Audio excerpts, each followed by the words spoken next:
Hello, everyone. My name is Gabriella Whitaker, and today I will be presenting my research on the effects of the Pacific North American pattern on snow water equivalent in the Northern Rocky Mountains.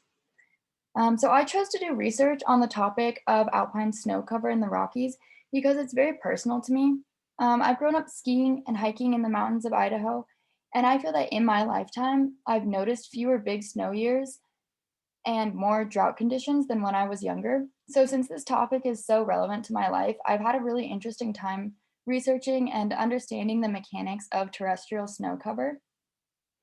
That being said, this is my entire poster that I've created to show you my research. But since nobody wants to try to read this whole thing, I will be diving into each section individually, starting with my background and introduction. So, as we all know, our climate is changing faster than what we'd like. With changing global temperatures come many domino effects, one of those being the decline in terrestrial snowfall and snowpack. Specifically in the western United States, temperature increases are leading to a lower freezing level, which decreases alpine terrestrial snowpack. Studies modeling future climate scenarios have shown that these trends will continue and snowfall will become rarer. The impacts of decreasing terrestrial snow cover will have tremendous effects on hydrological and climatic cycles. In the western United States, over 80% of our fresh surface water that we depend on comes from mountain snowpack, and as these freezing levels continue to decline, our water supply will be depleted. So the first image is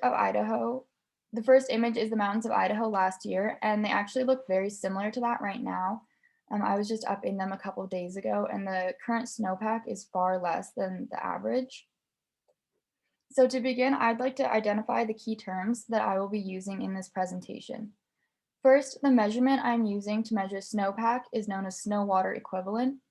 That just means the amount of liquid water present in the snowpack if you were to melt it all down.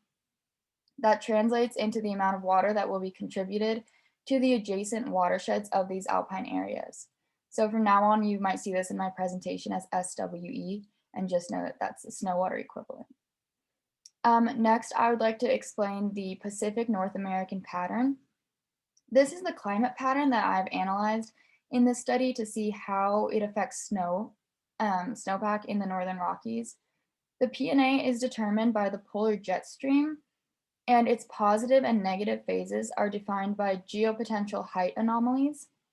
In other words, it's dependent on where areas of low and high pressure exist over the US. So this image depicts examples of the positive and negative phases, positives on the left and the negatives on the right.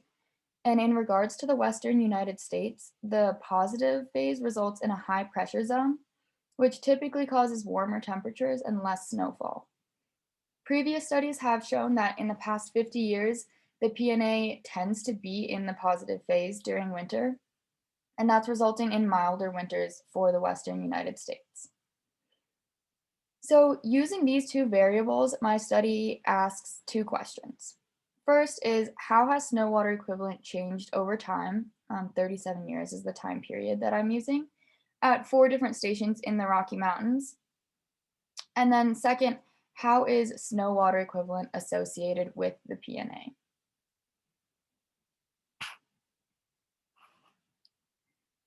So my methods first involved finding 4 high elevation snow tile stations in the Northern Rockies. So this is my area map, and I chose one station in Idaho, Custer County, one in Wyoming, which is Teton County, and 2 in Montana, West Yellowstone and Gallatin counties. And I chose these because they had some of the oldest snow water equivalent data, and that's dating back to 1983.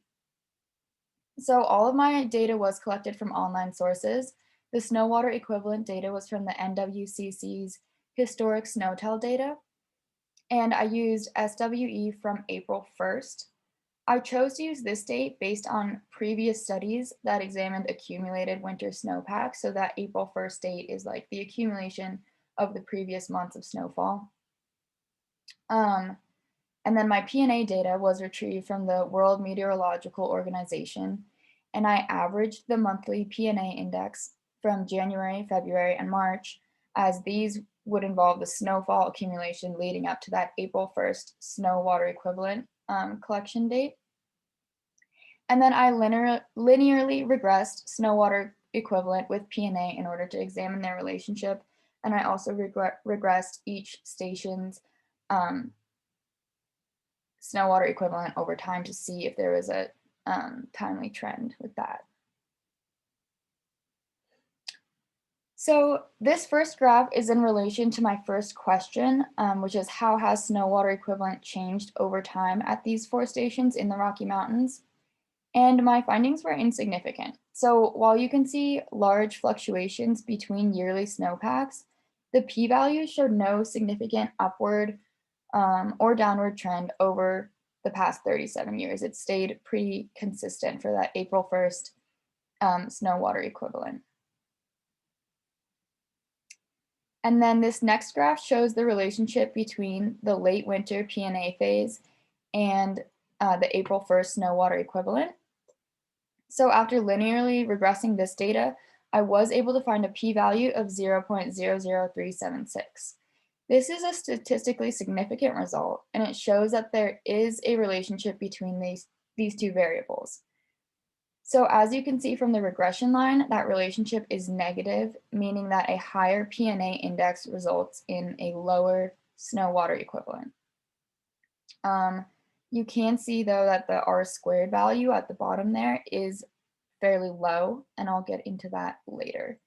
And then one last result I would like to mention that I don't have a graphic for is that the PNA was in the positive phase 2/3 of the winters in the past years, so in the past 15 years. So 10 out of 15 winters were in the positive phase, and I wanted to look at that because previous studies had stated that the PNA tended to be in the positive phase during late winters, but they were using data that ended in 2005. And so my study showed that that trend has continued from 2005 until 2020.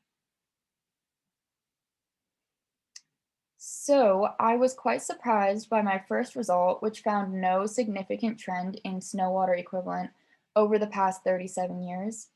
Based on previous studies, I had expected the snowpack to be decreasing due to continued warming of the climate. So this seems like good news for now. However, I have to point out that I only use data from 4 stations out of many that exist in the Rocky Mountains. Also, my stations were all at around 9,000 feet, which is pretty high. Um, and so that means it's rare that the winter freezing level would reach that height. So while it may be warmer than usual, it still isn't warm enough to cause rain instead of snow. So I think that future studies should look at studying stations at lower elevations or studying the same stations, but later into the spring when temperatures are warmer at that high of an altitude.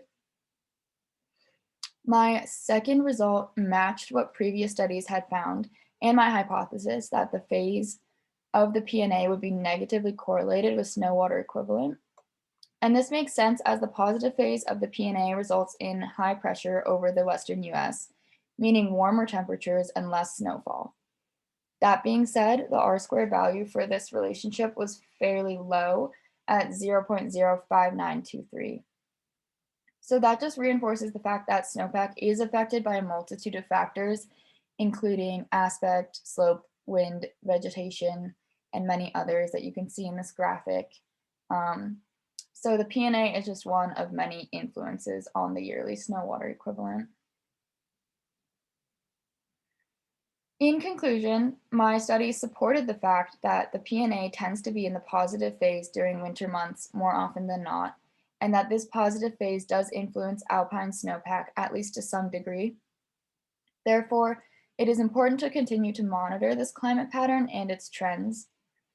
Next, my results show that April snow water equivalent has not been declining in the past 37 years at the 4 stations that I chose to examine. This is good news for now, but my study is far too limited to speak for the entire Rocky Mountain range. And furthermore, the high elevation of these stations may very well limit any significant warming from happening until later on in the spring. Finally, my biggest conclusion is that this topic needs to be studied much more extensively and using far more spatial data as well as examining snow water equivalent later into the spring months to understand alpine warming and snowmelt. So here is my entire poster one more time for you to take a look at. Thank you so much for your time, and I'll do my best to answer any follow-up questions that you might have. Thank you.